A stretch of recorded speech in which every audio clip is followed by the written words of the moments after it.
Hi, everybody, and welcome. It's the Postgame show. Final score, Browns 10, Texans 7.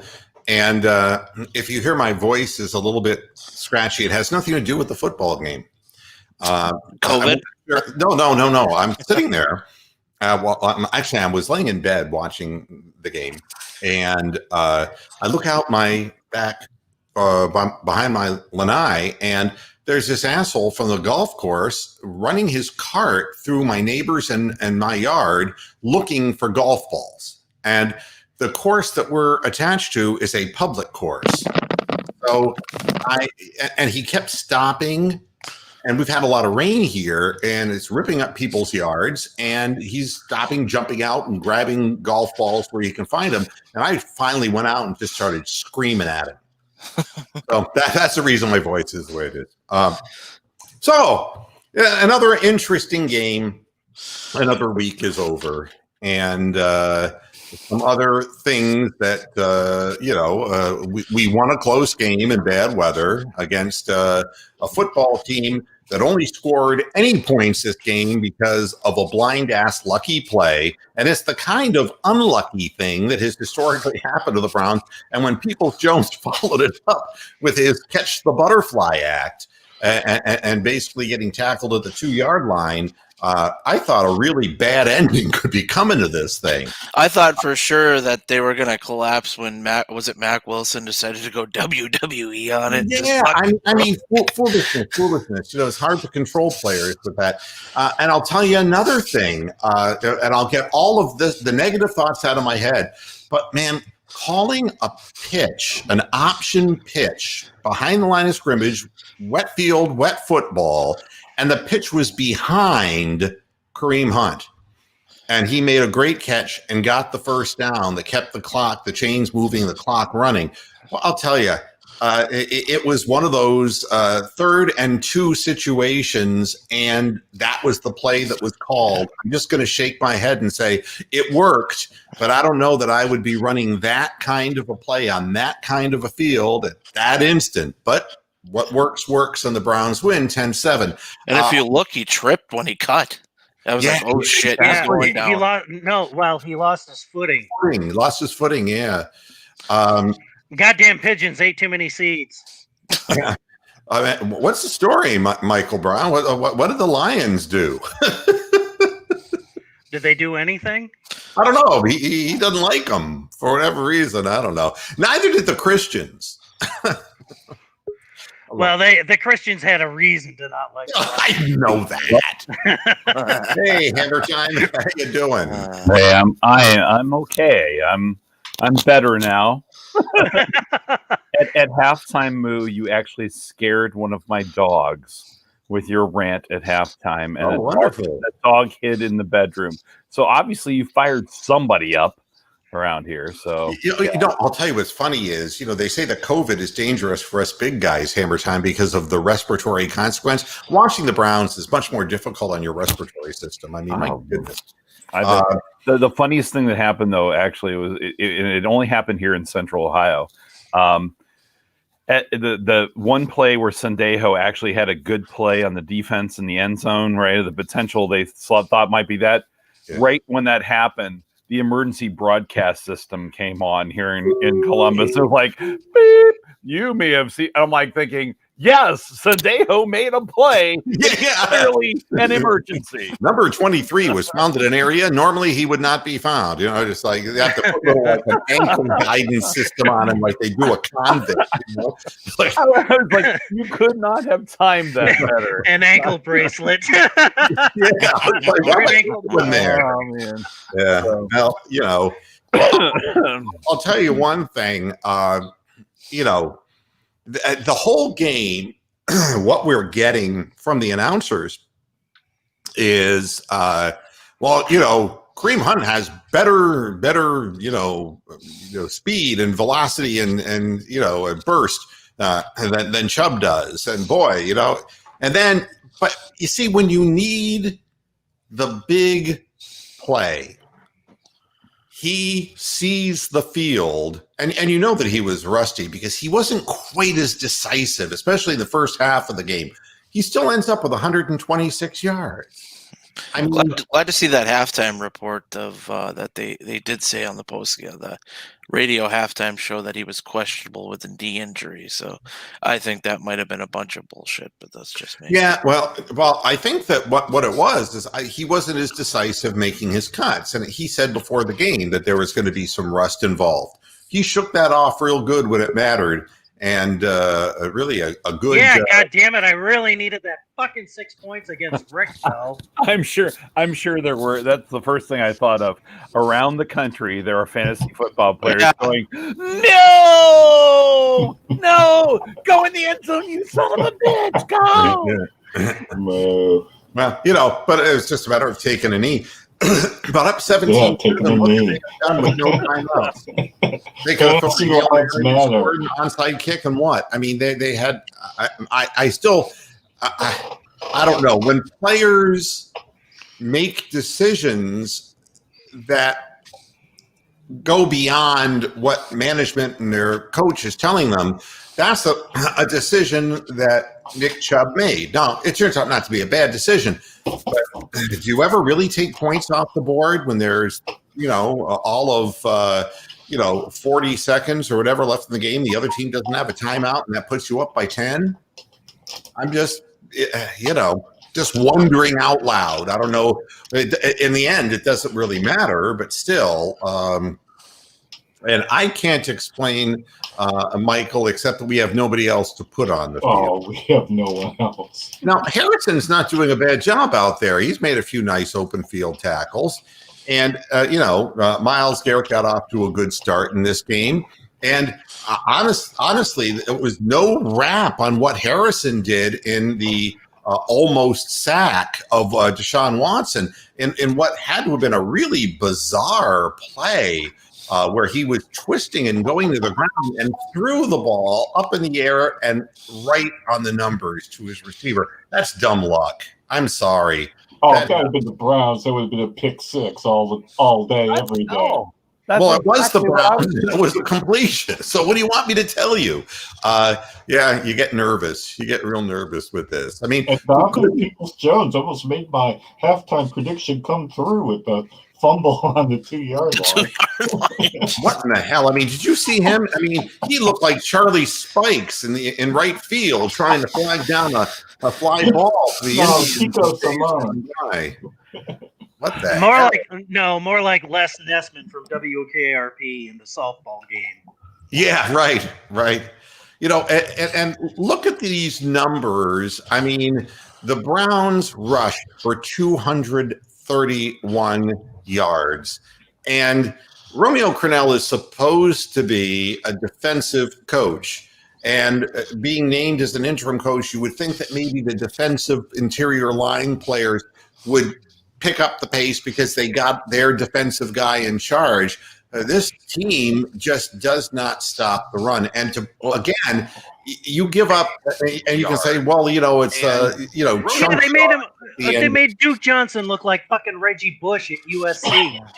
It was ridiculous. Yeah, I'm not going to argue that. I mean, Duke Johnson, but he's, for all the Duke Johnson talk, he had a 3.9 yard average, 54 yards on 14 carries. So no. I wouldn't say that he looked that good. I'd say that he had that one. And he had multiple 10-yard runs. 23 yards out of the 54 were one run. So in 13 carries, take 23 off, and that's 31. 31 yards in 13 carries. I don't consider that very good. But they didn't have a good running game coming into the game. And defensively, God only knows, there's just not a... Defensively, they were in last or next to last against the run. It was a very simple, all of us here and everyone listening in could figure out what the game plan was. Yeah. Run the football. Especially when you got Teller back and you got Chubb back. Just keep feeding them. I mean, you got the worst team against the run. Just run enough pass plays to keep them honest.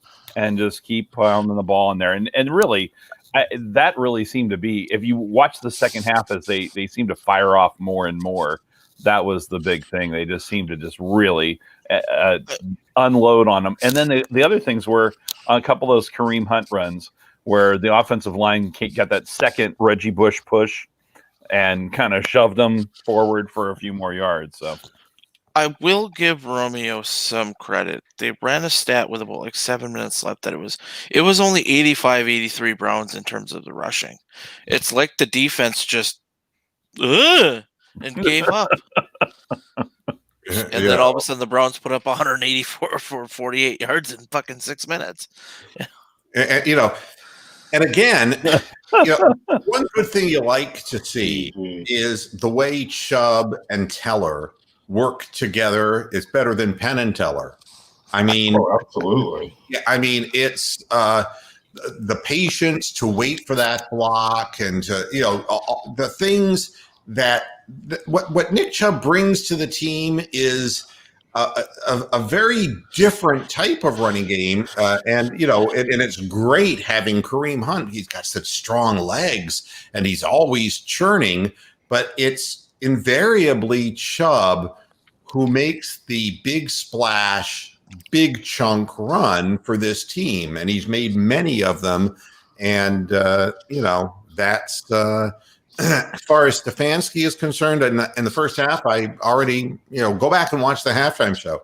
But I still will question that pitch, that option pitch and wet weather that almost resulted in a fourth down, and we were going to give the ball back to the Texans. But it worked. It worked because Hunt managed to, gain his footing just enough to lunge forward for the first down. Damn well the Texans would have gotten a touchdown there too if Hunt didn't make that first down. Well, they were sure in a rhythm throwing the football, and to see Pharaoh Brown of all people, catch the touchdown. Well, I don't think he was supposed to get the ball. I think they were supposed to go to Fuller, who was there, and Pharaoh Brown probably running the wrong route. Where was Sendejo? Sendejo, I mean, what was amazing? There was two receivers in the same area and one defender. And where's Sendejo? I mean, he's never where he's supposed to be. Just a terrible thing. Great book series. Where is Sendejo? Try to find him. And I don't even think on that Brandon Cooks that Brandon Cooks missed touchdown. I don't even think that was Sendejo making a good play. I think they just tripped over each other's feet. Fell over. I mean, what happened was Cooks put his arm out because he was trying to maybe get leverage to go up. To go for the ball, and it got entangled with the clumsy Sendejo, So, and this is a good statistic. Entanglement with August. my good buddy J.A. Askew. There you go. 148 yards in the fourth quarter rushing the football. And that is how you close out a bad weather football game. And finally, we got it done. And this is a character builder, and the game really was 17-7, but to say it shouldn't have been this close, yeah, it should have, because for one thing, I'll tell you another thing that really mystifies me, and it doesn't mystify me about Romeo Crennel, about Stefanski maybe, but not Crennel, because we've seen Crennel, and, no guts, no glory, no balls, no cojones. And he is going to go for it, and in an important part of the game on 4th and 2, the timeout. But he changes his mind. But if you're looking at previous games, other teams have been able to fucking score in that same situation with the quarterback. Namely, the Bengals and Miami. They ran that exact same play, and I'm sitting here when I'm watching it live, screaming at the TV. They're running a quarterback draw. They're running a quarterback draw. My wife goes, I look over, they run the quarterback draw. She looked at me, I went, what did I say? They're going to run a quarterback draw. We figured it out. He said the same thing. It's going to be a quarterback draw. And I'm going like, it's like, Jesus. But you can't not have confidence in your offensive players like that. It's not a good thing. And Romeo Crennel ends up giving it up for a 46-yard field goal, which was anything but duck soup in the wind that their kicker missed. And Yeah. that kind of decision making is why you're a defensive coordinator for, and he's 73 years old, and why they're not going to bring him back as the head coach next year, because, no guts, no glory. And, what I can say about Stefanski's option pitch is maybe not the play I would call, but at least it was designed to get somebody outside quick, as opposed to what he did in the first half, where he just did a deep handoff and let Hunt run east and west for a 5-yard loss. At least we got him out on the edge faster and allowed him a cutback to get that first down. But no, I'm not saying the game could have been a blowout or the way it was being coached, let alone the way it was being played. It was so close to the vest. And what does it tell you? Romeo is in at halftime, according to Dinosaur Stockton.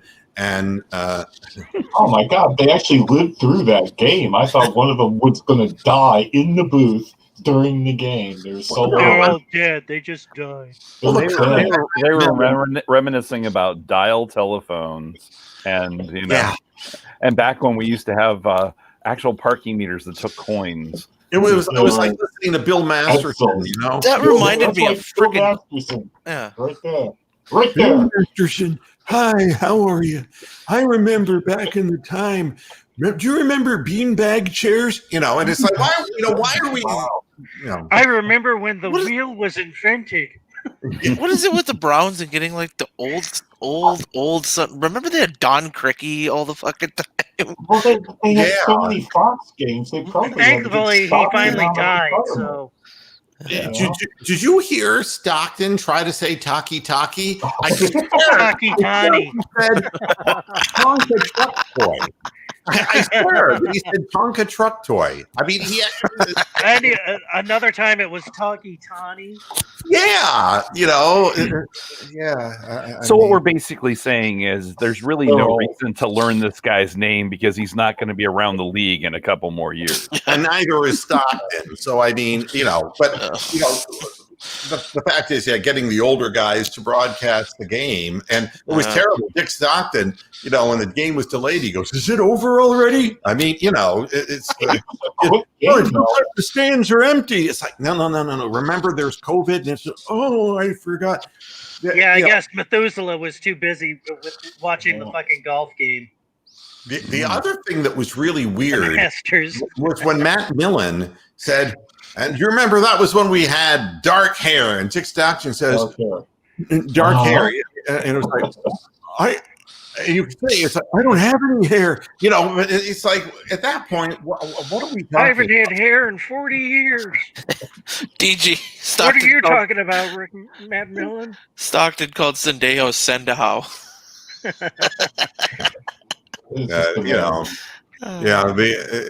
It's hard to coach in this kind of field condition and weather. And I'll say this, and I'm not making excuses at this point. They did in the fourth quarter what they had to do. They controlled the line of scrimmage, and it's something that I was just bitching about. I can't bitch about it when we don't do it against the Raiders, and then bitch about it when we do. I mean, the fact is, this is the way you manhandle a team that is weak defensively against the run. This is how you do it. And if you don't get it done, then you have nobody to blame but yourself. But what I was going to say, I got onto a different track, is that at halftime, according to the announcers, Romeo Crennel was saying, I relish it. This is kind of football. This is old school rock'em sock'em football. And he's all getting energetic. And Stefanski, his message was, we're up 3-0. We've got to do our job for 30 more minutes. So you knew it wasn't going to be a high-scoring game. It was going to be Will against Will, young lion against old lion, and let Romeo pick the field goal instead of the 4th and 2, and pray to the baby Jesus that Deshaun doesn't get the ball back again, and this one hike it through his legs for a 62-yard touchdown pass. But no, you can't. The fact is, neither quarterback was going to look good in this. We saw a play where a guy was wide open down the field. I think it was Fuller, and the ball just fluttered way over his head away. I mean, throwing the ball downfield, it's not about what's happening. A game like this, and there's Spinner Dave and pointing out what I pointed out. We are, that much. Peter Ellis play of the game. What's it going to be? No, there's only one thing Peter Ellis is talking about today. You ready? Wait a sec. I'm trying to get this off the screen. Okay. Oh, Tiger Woods in the water. Oh, he's going to try it again. Oh, get your rowboat out, Tiger. You're in the water yet a second time. He's going for it again, going for the big Sean Vandeveld trilogy. Oh, he's in the water again. Don't forget your sand pail. And, it's like... oh dear, there's more pigeons on the field than there are players. Yeah. What are the groundskeepers to do? I think we should get Bill Masterson describing the Chubb run. Oh no, it's like, and he's going wide toward the sideline. Stay in bounds, young man. Oh wait, nobody. Did the play stop? Nobody's trying to tackle him. I don't know what happened on that play. It's like the defense ran out of gas before the sideline or something. Nobody finished the play, and so Chubb goes, "Okay, I'll just run down the sideline." Yeah, very peculiar in the way. We used to see our defense give up like a sack of cards, not some other team's defense. And that fucking Jim Brown, Wable. It's fucking Jim Brown. And, it's like... It is. He's the reason. It was like the curse of the Bambino. We have Jim Brown. Jim Brown is present for every one of these bad things. And, it's like, we'll do Jim fucking Brown. We haven't done Jim fucking Brown for a while. Now, I can tell you, Donovan People-Jones, he's below ordinary. He's looking up in the sky, and it's like he's trying to grasp something that isn't there, like an idea that just kind of come and went. It's like, and it's always the camera focusing on that was a legendary football player. Then the camera focuses on Sendejo with that look on his face. Who's a legendarily bad football player. Somebody remembers when Bill Masterson went to the Yankee Peddler Festival. Yeah, that was... yeah. Wow, that is... Yeah, what's up, Bronk? Now, if you're Jim Brown, you're sitting with Jim Brown, do you really want to be sitting on the edge of the balcony with Jim Brown? I mean, you want to be in the... Don't sit next to my wife. balcony. It's fine as long as there's not a window to throw somebody through. Wow. Yeah, with two announcers, yeah. Did anybody else think this was going to be a clusterfuck when the first drive, when it was third and 4, and all of a sudden the ball ended up at the 30 fucking yard line?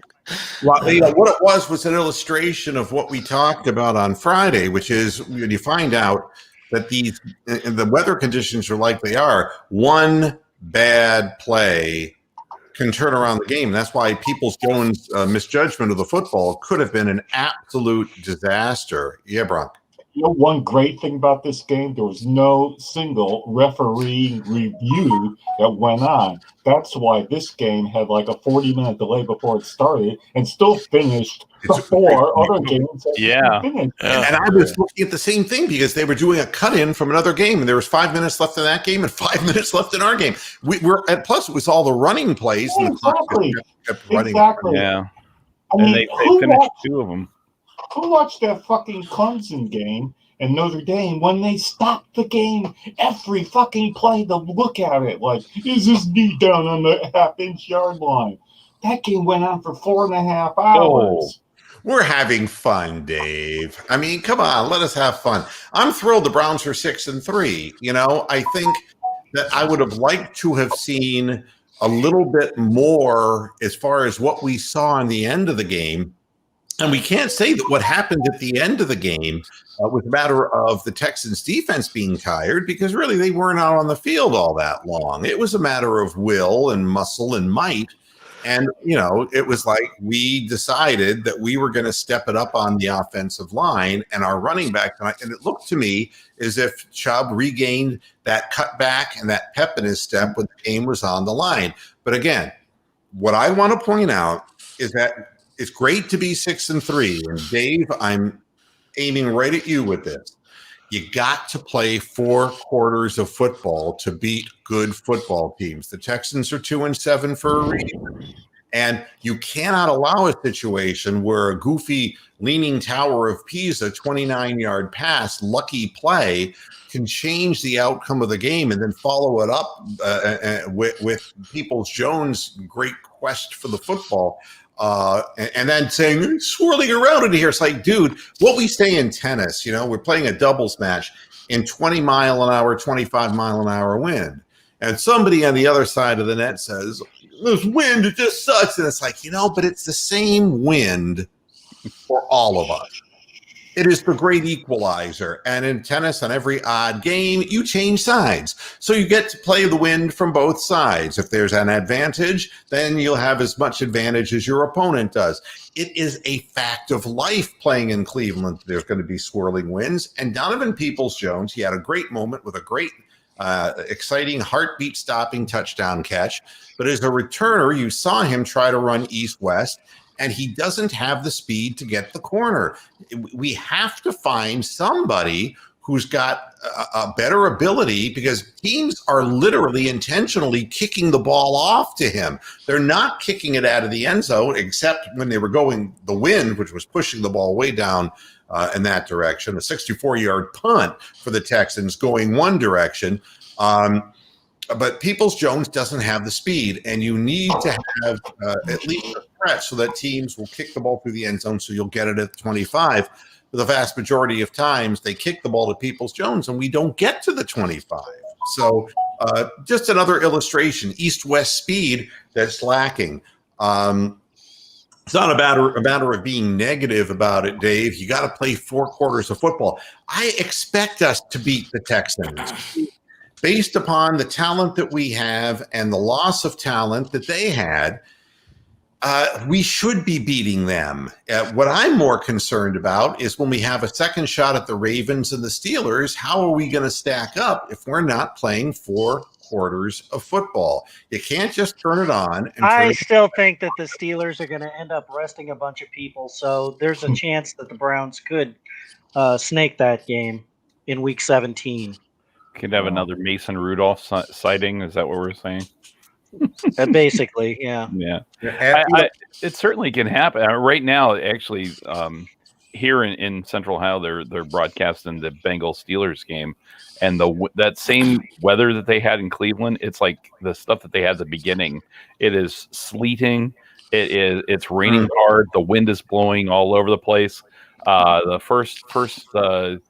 The Bengals fumbled. Steelers got a quick field goal. They kicked off, and the guy muffed the ball, and it went into the end zone. And it's like because it went 14 different ways in the air, like a big knuckler or whatever. So you might see an extraordinarily low score here as well.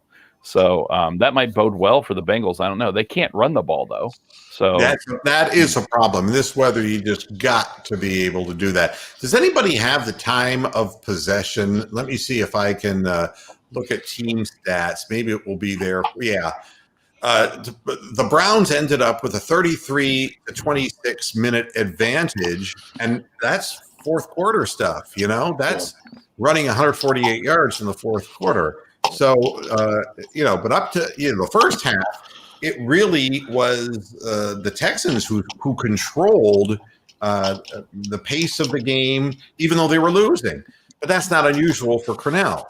I mean, I've not forgotten how bad of a head coach he was. A nice guy, From everything I know, I He's be a- mean to him. He's a very nice man, but Even though you've taken lots of medication since then to try to forget him. But yeah, I mean, By yeah. the way, the Browns had 0 turnovers today.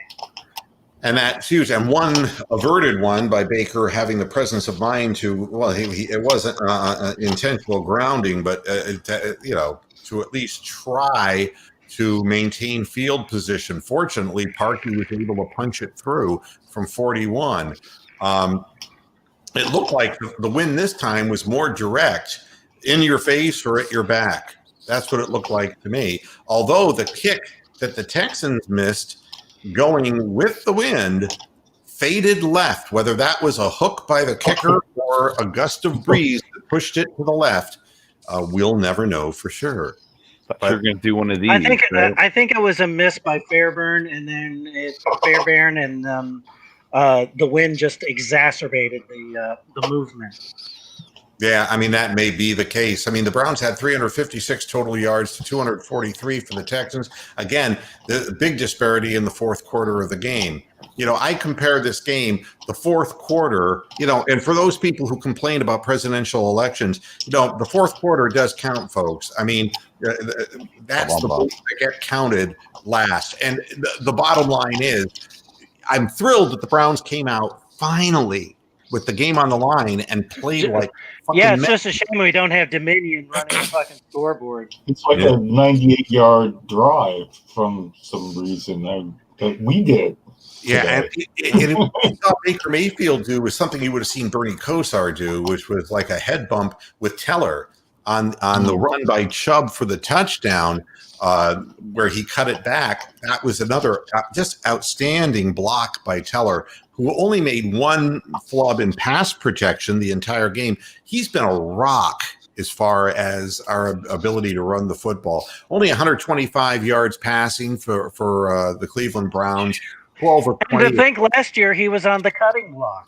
Yeah, well, I mean, it's all in the system, isn't it? I mean, certain guys have certain skills, and I think. Thank you, Bill Callahan.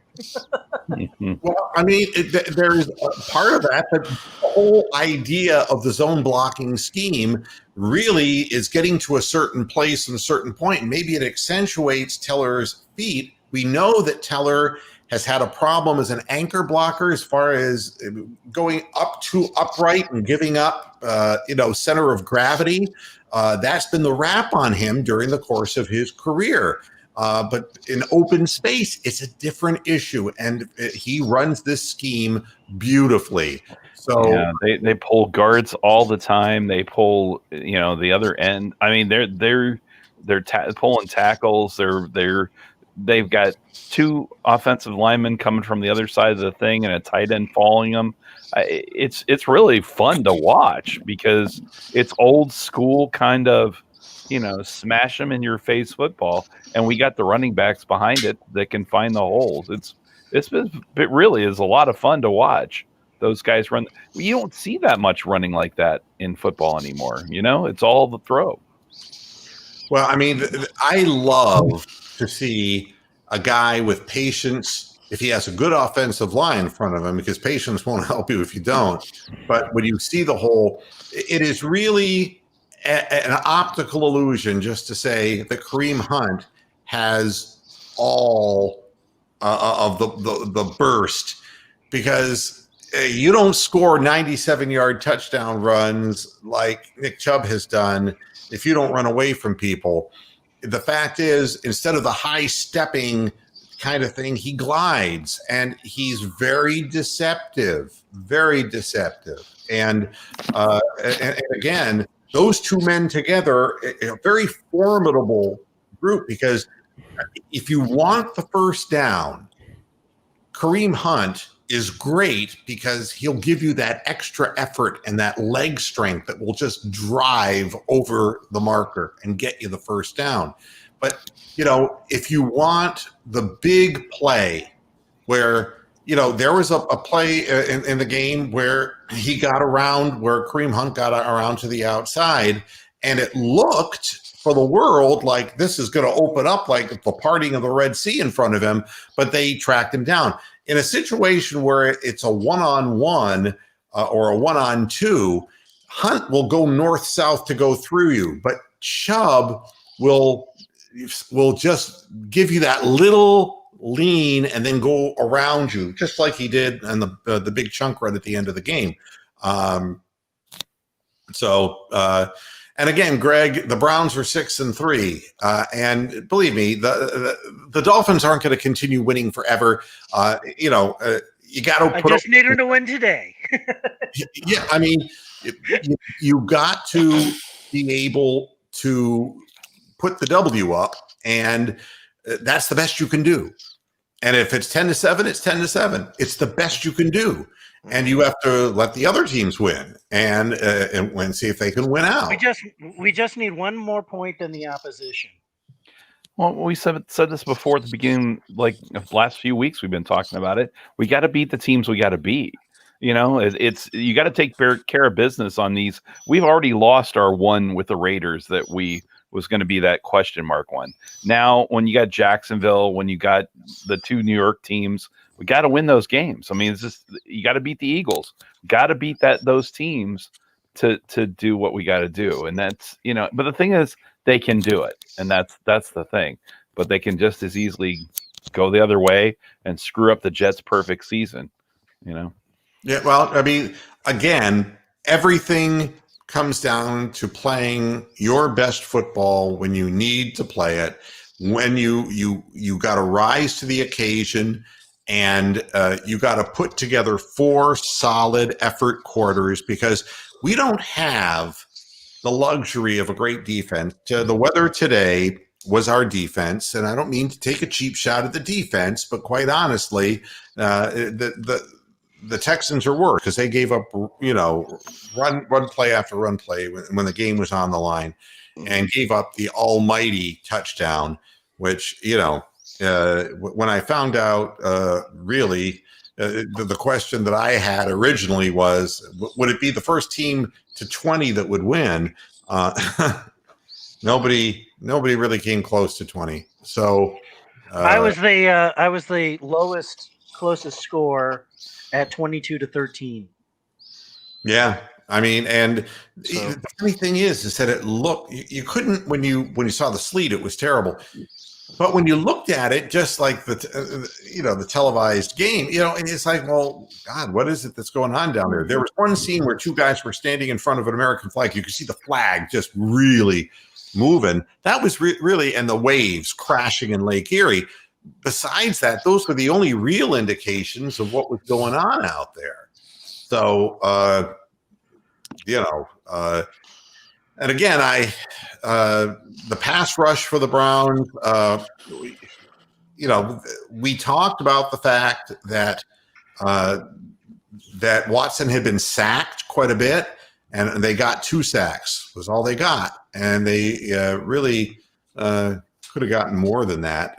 Harrison should have had that sack, and that was just a play that the quarterback made, and sometimes good players make good plays.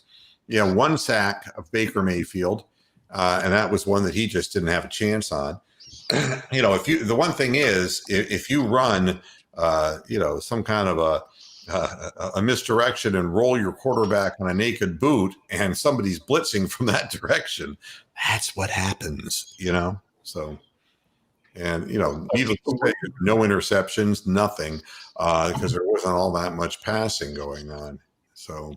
I thought they did a nice job, and actually I kind of credited Matt Millen, which I hate to do, but here we go. But I thought they did a nice job of talking about how they were pretty much trying to keep Watson in the pocket and not let him get out. And I thought they did a nice job of that. They got pressure from the outsides, but contained enough to keep him from sliding up the middle.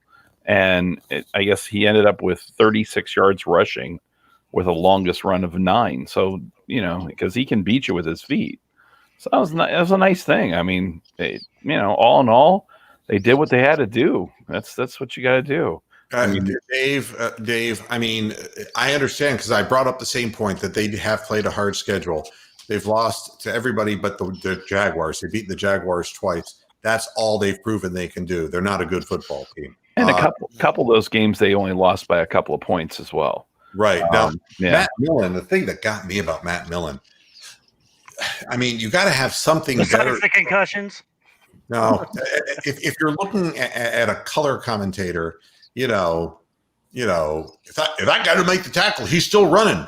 He must have said that 4 times. And it's like, that's like me saying, well, if the waiter hadn't taken the plate away, I'd still be eating. I mean, I don't know. Of course, if the guy didn't tackle him, he'd still be running. I mean, I don't know. If the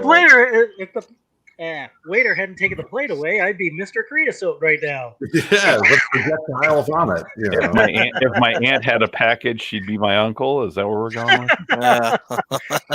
My grandmother had wheels, she'd be a wagon. Man. Yeah, and we keep the running game. That's right, man. Baker protecting the ball. He's become a game manager in these types of weather conditions. I'm hoping that we can see more of the diversity of the offense when the weather permits, because I didn't expect for us to see anything really special out there today, nor did I. And what I saw that was special was the effort in the fourth quarter by the offensive line and by the running back, the desire to churn for extra yardage. Real major props to Kareem Hunt, who literally on several occasions moved the pile with his leg strength, an additional 2 to 3 yards. And that's the kind of thing you really like to see. Yeah, that would be correct. The wind was so bad today that I think they had to ground that fucking aerial camera that uses the wires. Yeah. Whenever we went to that, the camera just went like, I was like, I'm going to get a migraine watching this, man, dude. The question Michael's asking is Wyatt Teller having a Pro Bowl season? In our eyes, he is, but he's not a known commodity. And I think you have to have a couple of back-to-back years of performance. Now, I will say, Joe Thomas was an all-pro every year he played, from the time he was a rookie till the time he retired. But when you build up a reputation, Wyatt Teller doesn't have that kind of a reputation, but he's earning it. Do I think he is? Yes. I think that he is being used in a very effective way, and he's obviously taken the system to heart and seized the opportunity to take that position over. The other thing that I think is really kind of great is watching Jedrick Wills grow up in the league. It is a tough thing to go from a right tackle position to the left tackle position at the highest level of football.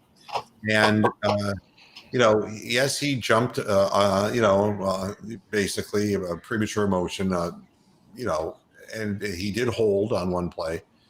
But considering he's a rookie and all the other rookies we saw trying to take over for Joe Thomas and young guys and failing abysmally, there's every indication if he stays healthy that Jedrick Wills is going to be a long-term solution for us at left tackle. And that's another thing that's not really being talked about a whole hell of a lot.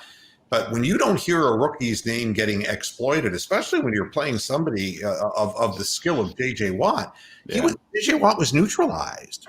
Did you see his face after that Chubb run at the very end? They kind of cut him.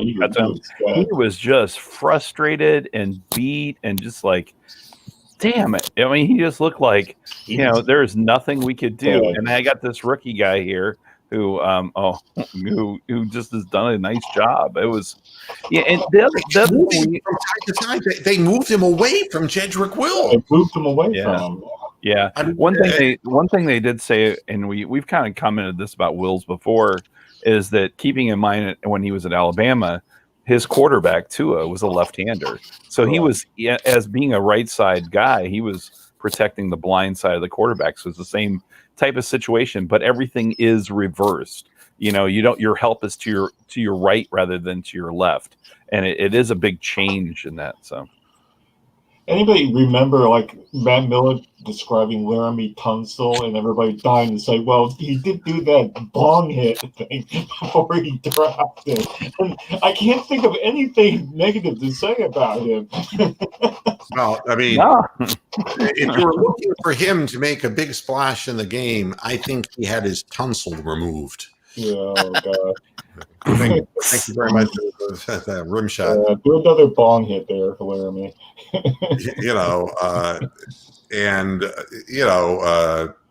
I'm looking at some other comments here. What does Stefanski see in Gil Hodges? Well, He's all right. He's all right, manager. I think that Johnny Hodges, great sax player.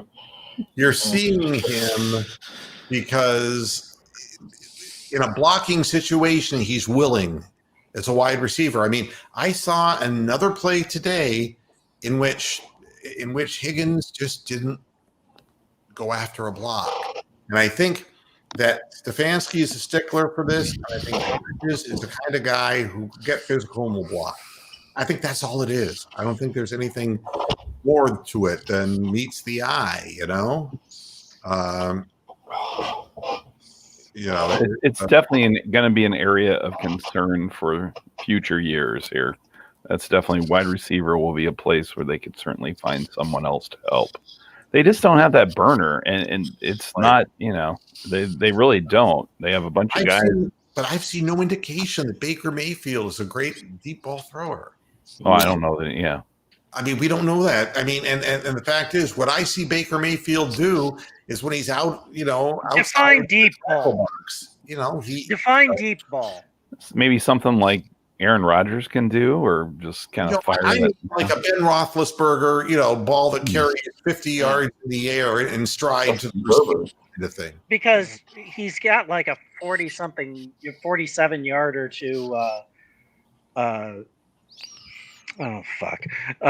Back to OBJ, the only one he caught. Yeah, that was a good one that went down on the 1 yard line. Yeah. I think the game has kind of changed to this kind of chuck and duck kind of thing. It's like trying to hit people in motion and get that yards after the catch, wouldn't you say? And most of these pass patterns are going to be 10 to 25 yards. Yeah, because that's considered a medium pass. Well, and once you get past that so far, you start losing that percentage. Just goes down and down because receivers have, the defensive backs have longer to react to it. I mean, that ball's flying there. So Denzel Ward's had a great season, but again, he's surrounded by people who are being picked on. And when you don't play for a defense that is any good, really, it's hard to get the recognition and the props that you deserve. But I think he's having a fine season as well. And again, we need to win one of the three, and which Titans show up, your guess is as good as mine. But they play under their coach the kind of football that we're playing, and that would bode to be another low-scoring, tough game. Baltimore and Pittsburgh, I just don't see that we're in their class at this point. But you never know. If you have a big game, you could beat one of them. It's entirely possible, and you could that would propel you to greater things. So the Chargers. Well, and by the time the Ravens game rolls around, Chubb's going to be back in full form. Right. So that should make a difference. And everybody understands the way we win. And let's be honest, Bernie Kosar was not a big bomb thrower. He wasn't Daryl LaMonica, for God's sakes. But he had the ability to lay it out for receivers accurately deep. We just haven't seen that from Baker because, in this rookie year, he had no time to throw. His longest pass was to it was in the Bears game, and it only Webster Slaughter. The pass, it was 87 yards, was 87-yard pass play coming from the dog pound end zone. But it only went 50 yards. It wasn't even that. It was like a 15-yard pass, and he just split everybody and ran right down the middle. Yeah. Well, no, was, but the one down the sideline is the one I'm talking about. Where Slaughter got like 8-yard separation, and Bernie only threw it like 50 yards. Yeah. The overtime game against the Steelers, which was the stop and go move by Slaughter, was a long pass that Bernie completed. The other one was the first play of the game against the Bengals to Reggie Langhorne that took the Bengals out of the game in the first play of the game on their home field at Riverfront. So those are the plays to stand out. But we haven't had – first of all, we're dealing with a coach who has a multiple tight end scheme, and we don't have speed at the wide receiver. First year, Baker didn't have enough time to be able to set back there and throw. And in his when things got tough with Kitchens, he honestly never seemed to have any chemistry with OBJ in any of the systems that they've played in so far. So we don't know at that point. But yeah, ground and pound and conservative game management appears to be what the deal is. And establish the run. It took us to the fourth quarter to really establish the run. And once we did, we just ran over them and let that be a lesson learned. And this is the kind of foolishness. I mean, you're not being serious now, are you? Just stop. Right there. Just stop that. And people are talking about Matt Ryan. I'd rather have Frank Ryan. I'd rather have Matt Millen as quarterback. Yeah, and look at this. He's also a Notre Dame fan. Ian Book. I mean, I've read it too many times. We need another small guy, basically, who's got an underpowered arm. That's really, Now, Sean is saying Baltimore is not that good at all. Well, you could have surprised me. I don't know. What's that say about us? No, they're having their problems now because I think if the Browns can figure out what other teams in the league are figuring out, it seems that the running game has been slowed down and that it's relying more on Lamar Jackson. The problem is that Lamar Jackson can outrun every player on our team, and he doesn't pay for running the football. And you've got to make a guy like that pay. And until you can trap him into a situation where you can get a flush hit on him, you're not going to do that. That's the problem. Teams have taken away the primary rushing game and scored points on them, and forcing them to play from behind is not something that Lamar Jackson has proven that he can consistently do. So, I would agree. Baltimore right now, their stock is certainly not nearly as high as it was a couple of games into the season, but that's why people watch film and that's why people adapt and adjust. I don't think Greg Roman is a great offensive coordinator, and I know that John Harbaugh doesn't have a rat's ass of a clue about offensive scheme. So this could get worse for the Ravens. It could, because they're going with what they know, and that's all they know. And apparently they don't trust their quarterback in more of a passing scheme. They just want to keep doing the same run and tight end and Marquise Brown kind of offense, and teams are catching on to that. So, well, they have 2 losses. One was to the Chiefs, which isn't bad. I mean, that's the thing. But he called them their kryptonite. So anytime that they face the Chiefs, they're already 17 points in the hole. Well, so is most of the league, though. It's when you think about it. I mean, you don't fucking go out and admit it. Yeah. I mean, but Dobbins has actually been pretty solid for them as a being an Ohio State guy. Okay, I'll say that. But yeah, he's been pretty solid when he's been out there. But It's Yeah, still offensive the line is idea. yep. The game that we beat the Ravens the last time was the situation. They contained Lamar Jackson, and I don't know that this defense can do all of that. No, what happened was we put up a lot of points and forced them to go into a throw first mode. Yeah. And when that happens, that creates, and by the way, the Chargers have scored a touchdown. It's 14-7 now.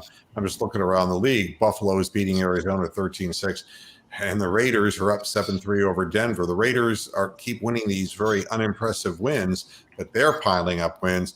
Pittsburgh up 6-love in the and they're like down to the 10 right now.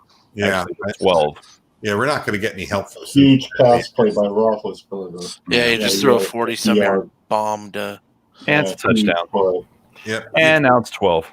Yeah, you see, you can't without a running game in the kind of a climate that we're running into right now. You can't function without that running game. So, Yeah, Houston let me down.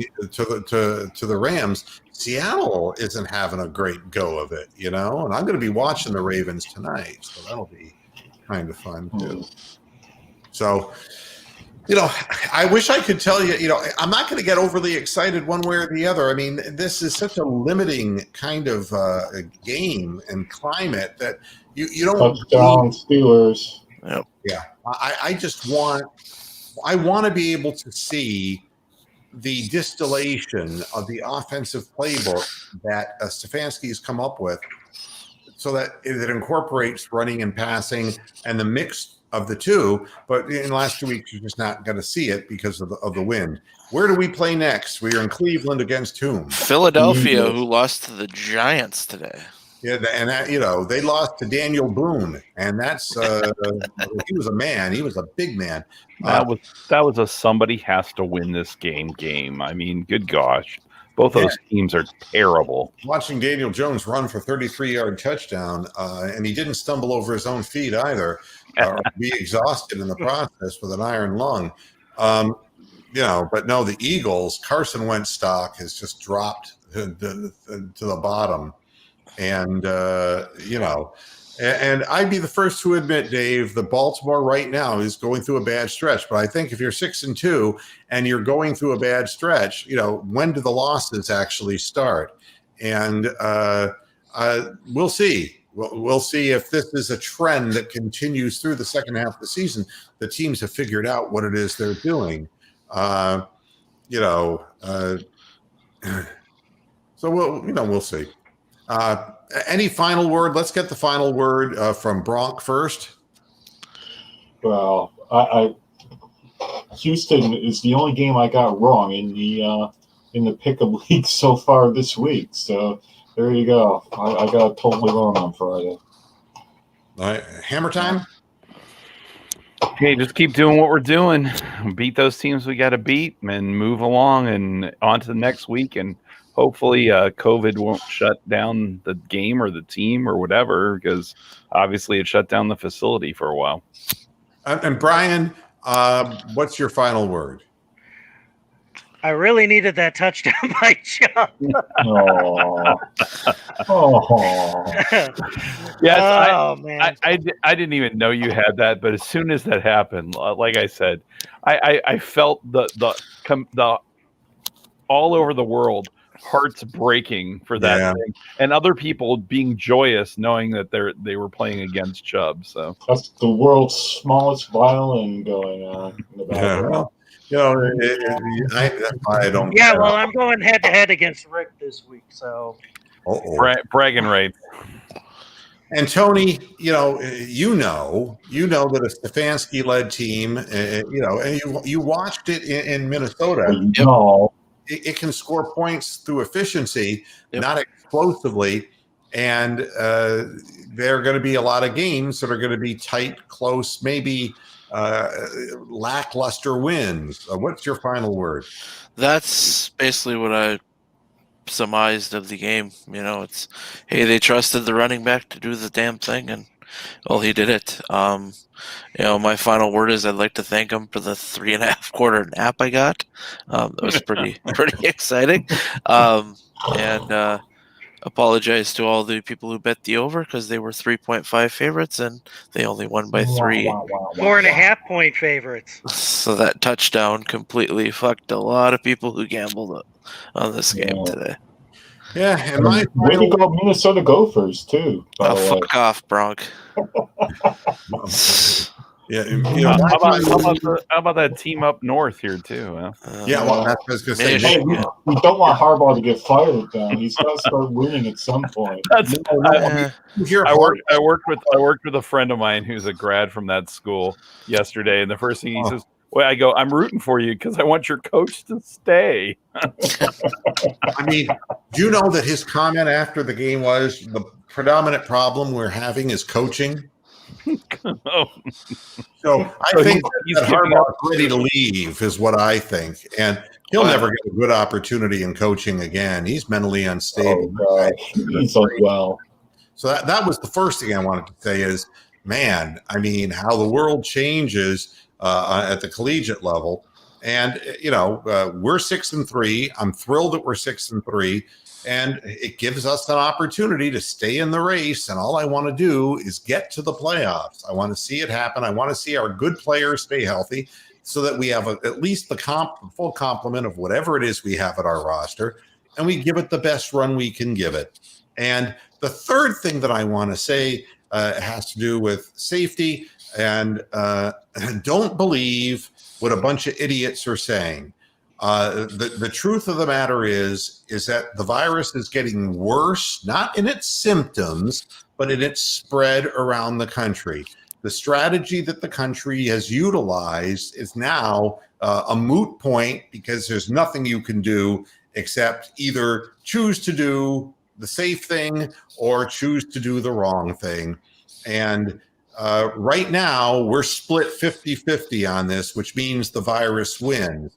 And if you don't take my word for it, a very close friend of mine had 6 family members infected by a 6-year-old girl coming back from first grade school and a little family gathering. One little girl infected 6 people for just an X number of hours. You heard it on Moohead first. Folks, you better hermetically seal in yourselves and never engage another human being for the rest of your existence, which should be about 3 weeks by the time you got whacked in your ears because it's not what I said. You got to first make an effort. You got to make an effort. And I'm not trying to convince you or any of your ilk of anything because you will believe anything gets put up in the propaganda sheet. I'm just telling you what medicine is. And they're evil. All right. Bye-bye. Thanks, everybody, for... Nah, I can't do that to him, for God's sakes. I can't do that to you, Brian. You've been with me for too long. Although he probably went, yeah. No, I'm reading the comments over here, so I didn't see what you did. Okay. And again, what I want and what I'm doing, I'm not hermetically sealing myself. I'm out playing doubles and playing tennis, but I am not doing changeovers on courts where everybody is. I'm not assembling where 80 people are waiting for 20 courts in a small congested area. I'm sanitizing my hands every changeover. I'm just being smart. It isn't a matter of being hermetically sealed. It's a matter of being smart. You can either be smart or you can be stupid. And I'll tell you, the highest risk group, we were talking about Hispanics, we were talking about African Americans, we were talking about people who are obese.